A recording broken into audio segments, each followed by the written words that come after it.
river? Is this the Colorado? Yeah. It's the Colorado. So Gore Canyon's there. What road is that? That's the That's railroad. railroad. Okay. We've got to take the train. Yeah, you do. Okay, and let's do it. There's a trail that goes into the canyon down here, and it kind of goes up and down, and then it stops, and you have to scramble down to keep going. So the last video they saw you and you were working your tail off in the garden. Now you're going to play just as hard. Little work, little play. You look hot though. What is it? It's in the 70s maybe? Like that. It'll be better when it's in the water. But the sun's shining. So yeah, we're going to go step in the water. I'm going to go. It was a short while ago was snow.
Now what he's got on the BCS is what's the tilther that moves it just the top layers. He's got the compost in there, and it's just twirling the top part, and you can see how flat it's making it.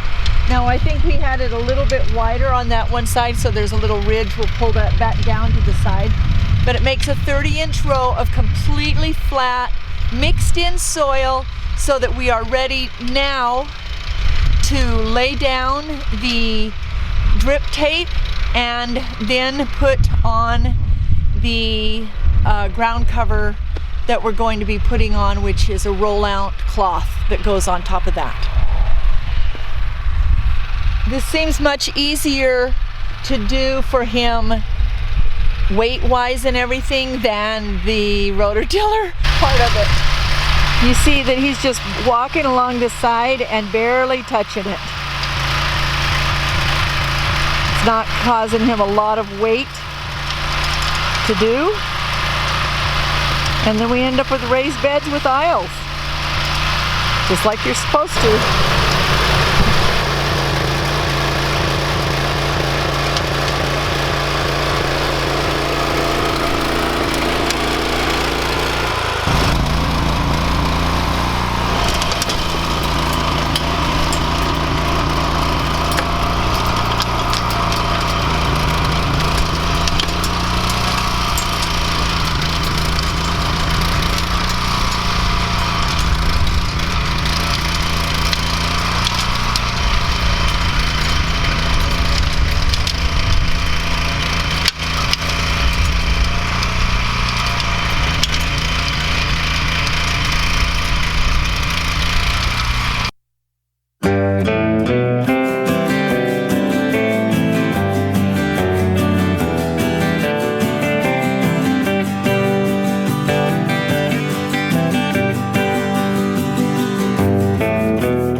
Doesn't this look fantastic? I am impressed at what equipment can do. I'm thrilled with how easy that part was. It took me, what, minutes? Minutes? To get the beds finished up. So seriously. I mean, I love it. I sped it up a little bit, but we literally, I went in and what, 10 minutes later, he's done. So that's And I had it on low speed too. So now we get to take our BCS over to our new friends and let them we help them with theirs. Yes. To build theirs. So that'll be great. We got back from Colorado yesterday morning. And today we had a garage sale. And Jim did have fun. We didn't get the video of him in the water, but we showed all those pictures of him, and his fish looked tiny. Did we just shifted back to Colorado? Yeah. Oh, okay. Colorado. We're back in Colorado. Where I'm fishing. Oh yeah, I came out. You said we got home and then Jim got in the water and had fun. I was lost. I'm like, I don't remember that part. All right, let's rewind. But I do remember back Colorado. in Colorado. Yes.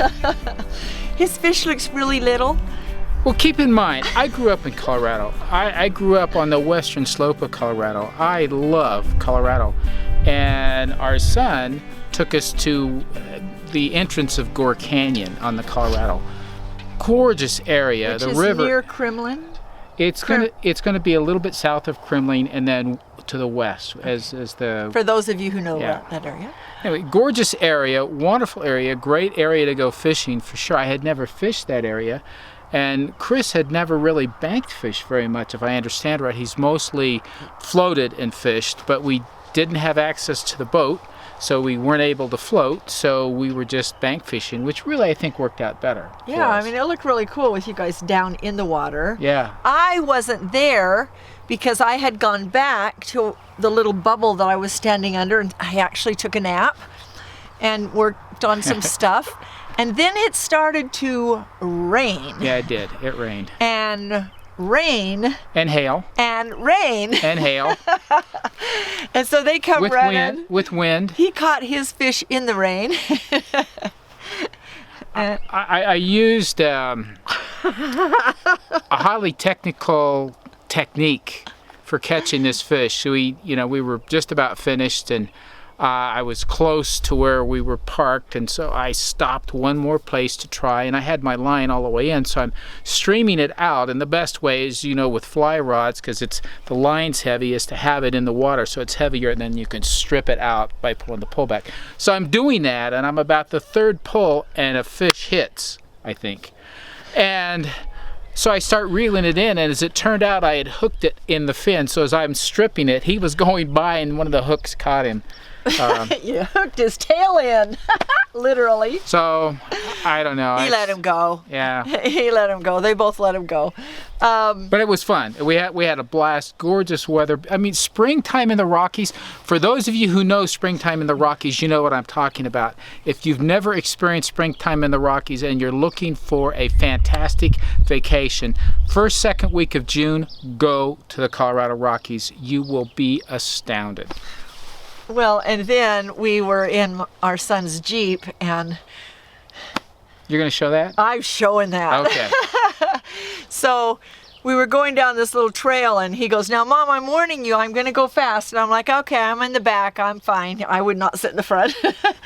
But he was filming it, and you'll see us go through this big water puddle, and it was lots of fun. It was fun. Actually, it was lots of fun. It was a lot of fun. So we had a really good time there. Day well spent. And that was the day before my doctor appointment. We are switching my medical care to Salt Lake. Which for us is really our nearest provider. So much of the services, a lot of the doctors who work here are here like one day a week, couple of times a month, whatever, but they come from Salt Lake to do it. So it really makes sense for us to connect into Salt Lake because we'll be visiting there frequently because our son lives there. Another son. A different son. So it makes a lot of sense for us. Larger amount, more depth to the health care that's there. Yeah. My hand will require another surgery in about 3 months to take the plate out because I cannot bend this joint at all. Doesn't bend. See how this one comes down like, your normal hand comes down? Well, the other one comes like this one comes down. This one like this, it doesn't come down. So we're not out of the woods yet. Yeah. Anyhow, I'm trying not to let it stop me. and we're excited to do the garden. And I'm thinking we're getting some stuff in the ground. phew, Finally. finally, I mean, we have people. I know you guys out there are in your second planting. I get it. Here at the elevation where we are, this far north, it just hasn't been We're time. at about 56, 57. It's finally dry enough that we can work the ground. We've had some days if we would have been able to protect it. Like this morning, it was down to 32, 33 here. So, you know, not ideal time for getting things to start and grow, but I think those days are finally We have confidence. less. Yeah. So it's time to start planting. So any of you who have not planted yet, get going, because Yeah, just we are. get planting. And we are so excited about some of the comments that we've got from people. I specifically want to talk about Rhenda and how they are putting in gardens and they're encouraged to do it and they're actually doing it. And it fills my heart that we can grow our own food and eat well that way. Yeah. So, anyway, get out there and grow that real food. See you later. Thanks for watching. Bye-bye.